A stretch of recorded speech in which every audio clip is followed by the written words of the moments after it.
उसे मेहनत करने का शौक नहीं था।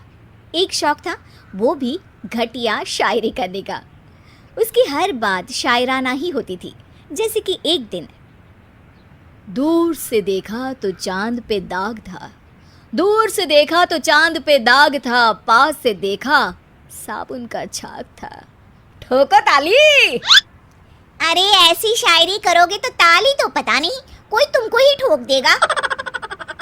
शायरी वो बिल्ली है जो किसी का भी रास्ता रोक दे, और क्या मैं किल हूँ जो कोई मुझे ठोक दे। मुझे तो आपसे बात ही नहीं करनी। मैं निकला था गाड़ी लेके, लेकिन दौड़ के जा रहा हूँ। मेरी शायरी कोई नहीं सुनता, मैं घर छोड़ के जा रहा हूँ। धीरे बोलिए जी, मम्मी पापा को पता चल जाएगा तो तुमको सच में तुम्हारे मायके भेज देंगे। सस्ते साबुन से मेरी कॉलर चमकी नहीं, सच में चला जाऊंगा, मेरी बात कोई धमकी नहीं। अगर शायरी ही सुनानी है तो सुनाओ, लेकिन कोई काम धंधा भी तो करो। मेरे पिताजी के पास बहुत पैसा है तो घर जमाई बन के खा रहे हो, और कल जा रहे हो ना अपने मायके, तो आज ही चले जाओ मेरी बला से। हमें तो अपनों ने लूटा, गैरों में कहाँ दम था हमें। अरे चुप हो जाओ, तुमको मिर्जा गालिब की कसम। अरे जाना है तो जाओ, लेकिन पहले मेरे मम्मी पापा से मिलकर जाओ, वरना वो क्या सोचेंगे। लेकिन विकी अकेले ही अपनी कार लेकर अपने मायके यानी कि अपने खुद के घर पहुंच जाता है। अरे बेटा, तू अचानक, बहू कैसी है? अरे माँ, बहू तो बिल्कुल बदल गई है, मुर्गी हाथ से निकल गई है। अरे क्या हुआ बेटा? उसकी आती नहीं है, मेरी जाती नहीं है, मैं करता हूँ शायरी, उसे भाती नहीं है। मेरे पास उसका फोन आया था बेटा, सही कह रही है वो, तुमको काम करना चाहिए तभी तो इज्जत मिलेगी। घर जमाई बन के सास ससुर के पैसों पर कब तक ऐश उड़ाते रहोगे? मेरी जिंदगी में हर तरफ से उंगली हो रही है, फोन पर मेरी चुगली हो रही है। अरे चुगली नहीं कर रही थी बहू, वो तेरा भला चाहती है बेटा। सूखे हुए कपड़े को भी गीला कह रहे हैं लोग, चुगली करने को मेरा भला कह रहे हैं लोग। ठोको ताली। ये सुन के माँ अपने हाथ से अपना सर पीट लेती है।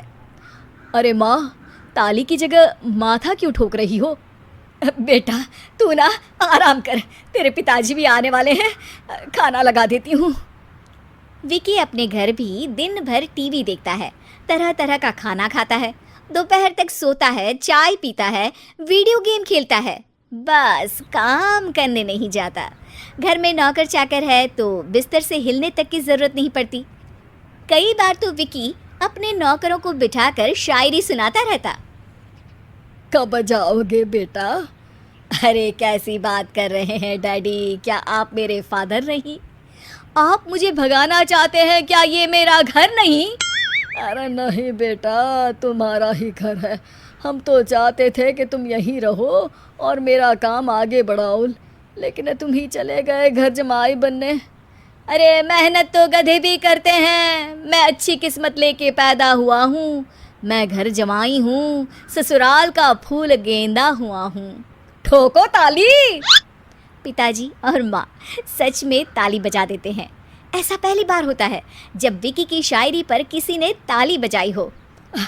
अरे आप लोग सच में ताली बजा रहे हैं? हाँ हाँ बेटा, तुम्हारे ससुर का फ़ोन आया था, बोला जब तक घर जमाई जी कोई काम ना करने लगे हमारे यहाँ मत भेजना। अब तू तो काम करने से रहा और तुझे रहना भी है हमारे घर में ही, करेगा भी शायरी ही, और बार बार ठोको ताली बोलेगा तो आदत डाल ही लेते हैं ताली ठोकने की। विकी उसी वक्त खड़ा होता है और बहुत गुस्से में सीधे ससुराल के लिए निकल जाता है। फिर से आ गए? लेकिन सुमन को देखते ही विकी पिघल जाता है। अब सुमन, आई एम सॉरी, आज से ना मैं सिर्फ शायरी ही नहीं बल्कि काम भी करूँगा। तुम अपने ऑफिस में बात कर लेना, कोई भी मेहनत का काम कर लूँगा। मैं घर जमाई बन के रहूँगा, लेकिन काम करूँगा और इज्जत से रहूँगा। मतलब सिर्फ तुम नहीं आए हो, तुम्हारे साथ तुम्हें अकल भी आ गई है। मैं अपने कारखाने का मैनेजर बनाता हूँ तुमको, कल से मेरे साथ चलना वहाँ। थैंक यू ससुर जी। थैंक यू से काम नहीं चलेगा, एक शायरी सुनानी पड़ेगी। है ज़रूर ज़रूर। ससुर के पास पैसा होते भी मेहनत जिसको भाई है, वही सच्चा दामाद है, वही अच्छा घर जमाई है। ठोको ताली। सब विकी की शायरी पर ताली ठोक देते हैं। शिक्षा, जब किस्मत आपको बहुत सारा दे दे तो उसकी कद्र करनी चाहिए और मेहनत करना कभी नहीं भूलना चाहिए।